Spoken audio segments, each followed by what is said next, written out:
今天我们一样在农飞巴士中心出发，继续使用5日的深农道周游券。然后我们要先到平汤温泉，再转车到上高地。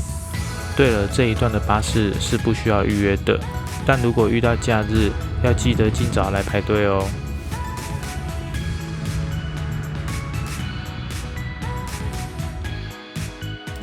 抵达平汤温泉后，从2号月台这边进去，就可以购买去上高地的车票了。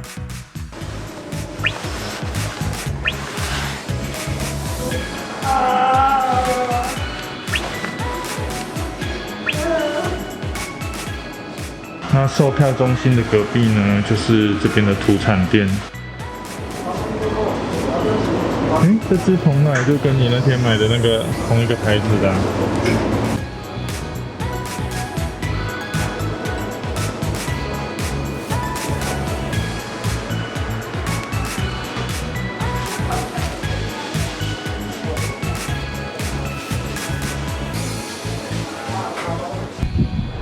山上还有一些樱花。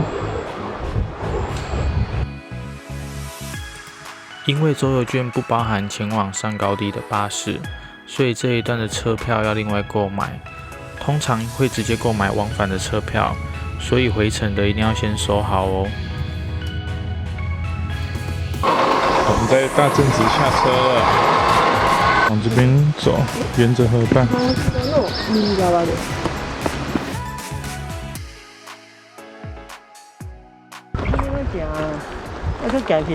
要沿着河畔走啊！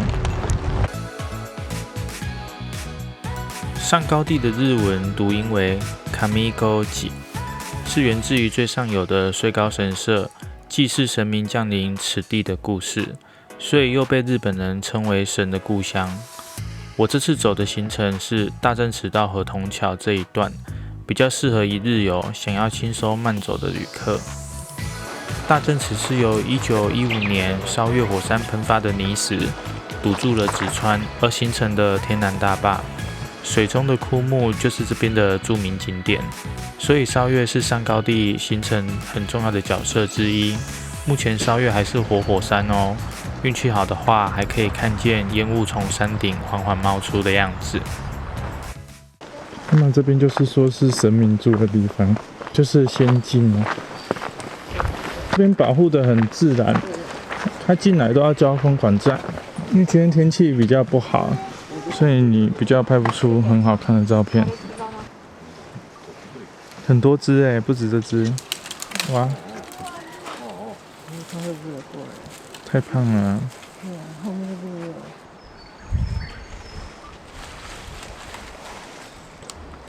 这边的你看没有人喂，但是也不会受逼吧。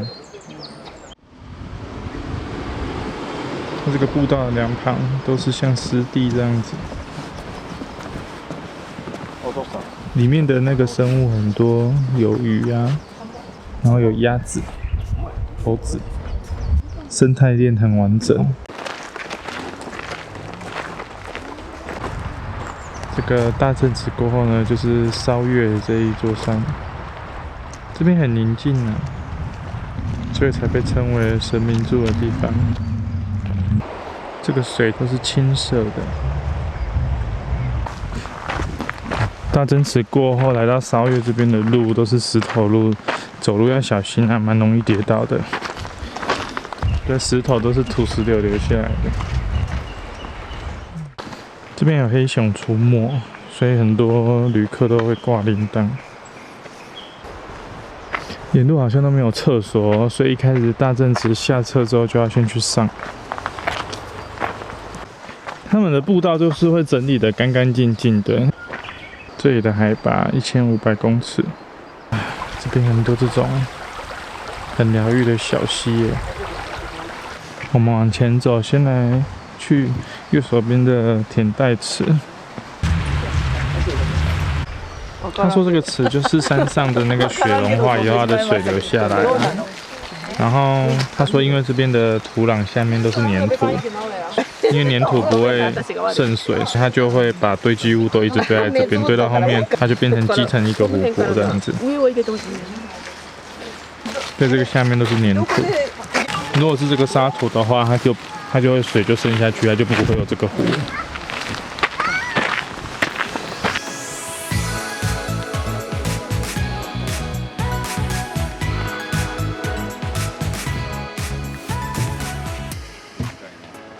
这个就是很有名的穗高连峰，有好几座很有名的山岳连在一起的。天太子过后呢，路呢有分成山林的跟沿着河岸走的，大家都是建议沿着河岸走啊，因为可以看到山水。林间的路呢，大部分的时间都是走在森林里的，好像没有比较特别一点。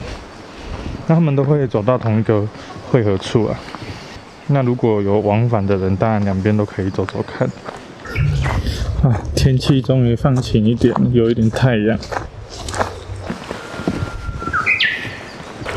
走到河边呢，这里的水有够清澈的，湖岸还有用这个石龙。这边就是走山侧跟走海侧的汇合处。你说体型吗？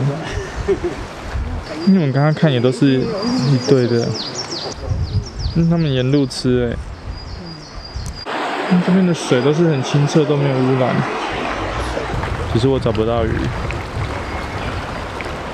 刚刚经过前代桥啊，之后呢可以选择你要走左岸还是右岸。那我们是选择左岸啊，就是跟原本的路是一样的。那如果看腻左岸的，你也可以选择走过桥之后走去右岸看看对面的风景。前代桥过后啊，就有凉亭跟可以休息的地方，大家可以在这边先缓缓。我妈她累了，所以还要找凉亭先休息一下。出来户外走走，不要把自己逼得太紧，才能放松心情。继续往河童桥前进。河童桥就是我们终点站啦，所以我们就要搭巴士回去平潭温泉。前面这边的风景很漂亮，大家记得停在这边拍几张美照再走。这个后面的山脉非常的有层次，难怪这边对大家说一定要拍照的地方。继续往河童桥前进。所以它的水算少，你可以到这边来的。对啊，今天的水算少的，它这就是整个河床满的时候可以到这个位置的。你慢慢走，其实是很快就到了啦。这个河床很漂亮。我们台湾比较没有办法看这个啦，因为我们都很陡啊。因为你要这么近，就是他们必须要有整治，它还要有这个环境。这边的水流也是很湍急的，前面可以看到很多的保护工程，其实它就是把护岸做得很好，否则啊，这个很容易就被破坏掉，因为大自然的力量真的很可怕。只穿的清澈，亲眼所见的远比画面的更深沉。生态工法很重要，并不是贴了看板说了用了什么材料或做了哪些工程就是永续的工程。沿途的路段不是铺设木栈道就是碎石子，随处的河岸也可以看见石龙等保护工程。近零碳的工程与仿生的设计，不刻意凸显，融入原生自然。回过头我才发现，原来这些努力是如此的低调，如此的彻底。这里的每一处都是需要被保护的，能看得到他们多努力，永续经营这个圣地。为了避免上高地遭人为破坏，政府也积极控管此处的观光发展，目前也全面禁止私家车的进入。我们快到终点河童桥了。所以呢，从大正池走到河童桥，我觉得边走边拍照，大概2个小时左右了。沿路只有一个厕所，而且是在很后半段，所以记得大正池一下车，无论怎样先去厕所，把尿挤出来再说。这个穗高连峰在这边看最清楚。我们到河童桥了。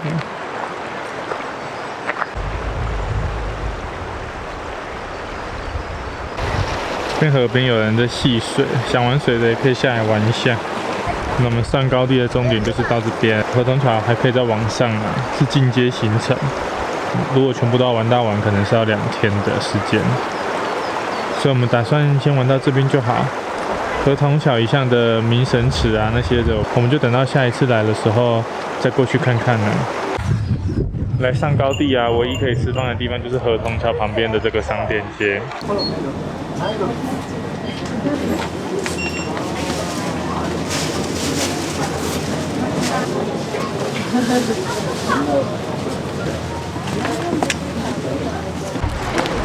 我们来往河童桥走走。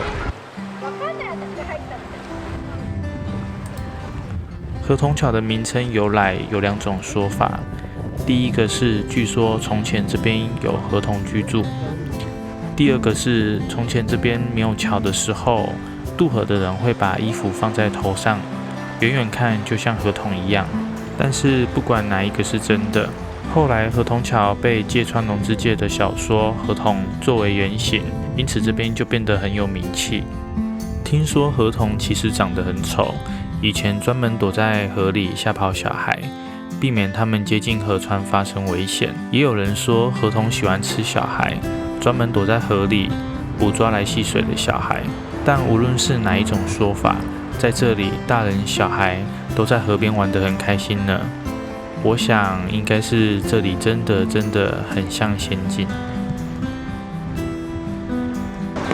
走过桥之后呢，就有几间餐厅，我们下去河床看看。我来摸摸看这个水冰不冰。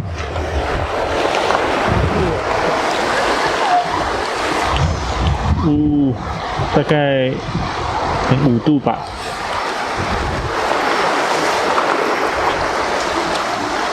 我们来搭巴士回平潭温泉了。